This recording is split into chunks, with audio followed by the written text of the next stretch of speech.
Recently आम सरकार मोहन चरण माझी कन्या विवाह योजना अनेक गुटे कपल्स मानक जो बह कले से बर्तमान राशि प्रदान कर सहित आपने आवेदन करेंगे और कौन रही रूल्स। मुख्यमंत्री रिसेंटली कन्या विवाह योजना बहुत गुड़े कपल्स मानक जो बह कले से आशीर्वाद देवा सहित 60,000 टंका लेखाएं देते। आपण मैंने आवेदन केमी करेंगे चलते। कन्या विवाह योजना यही योजनार सुविधा केवल गरीब लोक ही मिल जाए। 2025-26 आर्थिक वर्ष 2029-30 पर्यंत यह योजना चली रही। 5 वर्षर मोट 59 कोटी और 30 लाख टंका रखा जहाँकि लोक मूँ दिज्व।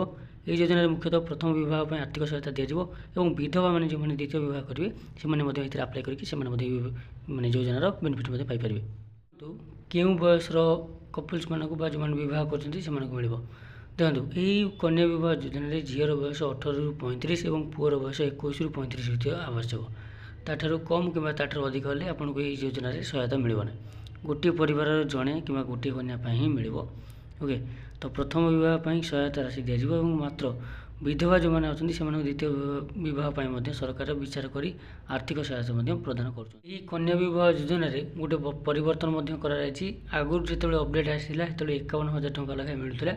सरकार या परिवर्तन कर 51,000 रु परिवर्तन कर 60,000 व 61,000 टंका कर दी। यही टंका आपन को डायरेक्ट अकाउंट को जीवो जमीक 45,000 टंका आपन को डायरेक्ट आपन डीबीटी सीडिंग अकाउंट को जीवो और 15,000 टंका आपन को एक्स्ट्रा मिल। बाकी 15,000 टंका ये आपन को विवाह समय होगा विभिन्न प्रकार खर्च को मेंटेन करने सरकार 15,000 टंका एक्स्ट्रा दूसरी। मैंने आवेदन करेंगे यही स्कीम से केवल आम ओडिशार बासिंदा होता निहाती आवश्यक। अन्य कौन स्टेट्र बासिंदा हेले से आवेदन करेंगे ना। सहित आपको जो बहुत करने चाहते आप गोटे मैरेज रेजिस्ट्रेशन करा पड़ो। रेजिस्ट्रेशन कले जोटा कि आपंकर गोटे सर्टिफाइड है जे आपने बहुत करते बोली जानतु। आवेदन कौन कौन डॉक्यूमेंट लगे और केमी करेंगे आवेदन देखो आपन को आवेदन करने प्रथम आपको एज प्रूफ देवा पड़ो। एज प्रूफ सर्टिफिकेट ओके ता सहित आपंकर बार्थ सर्टिफिकेट जो जदि आप बार्थ सर्टिफिकेट ना इमिडिएटली आप करेंगे आपंकर 10th सर्टिफिकेट देले हो मैट्रिक सर्टिफिकेट परिचय और बासंद मैंने आपंकर एड्रेस प्रूफ और आइडेंटिटी प्रूफ देवा पड़ो जमीक आधार कार्ड आपने ओके एवं आपंकर रेसिडेंट सर्टिफिकेट आप राशन कार्ड कि अन्य कौन प्रमाण पत्र देपारे और इनकम सर्टिफिकेट आपको देवा पड़ो। ता सहित आपंकर बैंक डिटेल्स देवा पड़ो। आप जानते प्राय लोकंर एवं डीबीटी सीडिंग बैंक अकाउंट अच्छी जहाँकि आप डायरेक्ट सरकार जमी आप सुभद्रा योजना हो कि अन्य कौन जो योजना भी हो सरकार डायरेक्ट आपको अकाउंट टंका पठाऊे। ओके ता सहित आपंकर मैरेज प्रूफ पर मानने बहुत निमंत्रण पत्र वेडिंग कार्ड देवा पड़ो। ता सहित बर कन्या जुगल फोटो आपको सेंड करा पड़ो। जमीक कहती मैरेज रेजिस्ट्रेशन बहुत पंजीकरण प्रमाण पत्र देवा पड़ो। या परवर्ती समय दरकार हो पाए आपने रेडी करके रखिथे। आ गए कथा देखो जो मैंने रिम्यारेज कर जो मैंने विधवा अच्छा विडो मैंने अच्छा से मैंने बहुत कर केस कौन करा हम ना से स्वामी मानने मृत्यु डेथ सर्टिफिकेट मैंने आवश्यक पड़ो से रेडी कर रखा पड़ो। ता सहित जो मैंने दिव्यांग हैंडिकैप अच्छा फिजिकाली से फिजिकल हैंडिकैप सर्टिफिकेट आवश्यक हो पाए से रेडी कर रखा पड़ो।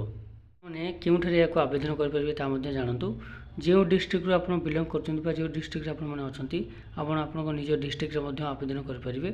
यार ऑनलाइन आपने भल देखो मैंने मन रखु यार ऑनलाइन कौन जगार आवेदन प्रक्रिया है नहीं। आपने कौन जदि किए कहते आम ऑनलाइन आवेदन करदेबू ऑनलाइन आवेदन है ना। ओके तो आपको केवल ऑफलाइन आवेदन करेंगे क्योंठे आवेदन करेंगे आपने देखो आपंकर निज डिस्ट्रिक्ट ऑफिस जो अच्छी आपने आवेदन करेंगे। प्रत्येक डिस्ट्रिक्ट सब डिस्ट्रिक्ट डिस्ट्रिक्ट ऑफिस अच्छी ता सहित जब आपने आवेदन करने चाहते ओके आपने देखो सब डिस्ट्रिक्ट अच्छी डिस्ट्रिक्ट आपंकर वेलफेयर ऑफिस आवेदन करेंगे।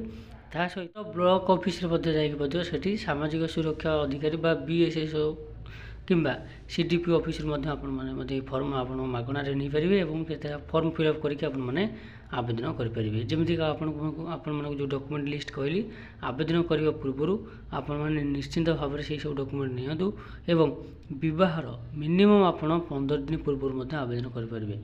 जदि आपंकर आगुरी बह स्थिर अच्छी जमीक 60 दिन पूर्व 60 दिन भितर आपने आवेदन करेंगे और आपण मैंने बह पर आवेदन करेंगे कि किसी एक्सट्रा रूल्स रोके सबुठ बेटर आपने बह पूर्व ही यहाँ आवेदन करूँ। वीडियो भल लगी लाइक और सब्सक्राइब करूँ रेगुलर अपडेट और कमेंट बॉक्स में आपने कमेंट करेंगे जे आप किसी डाउट जदि अच्छी ओके।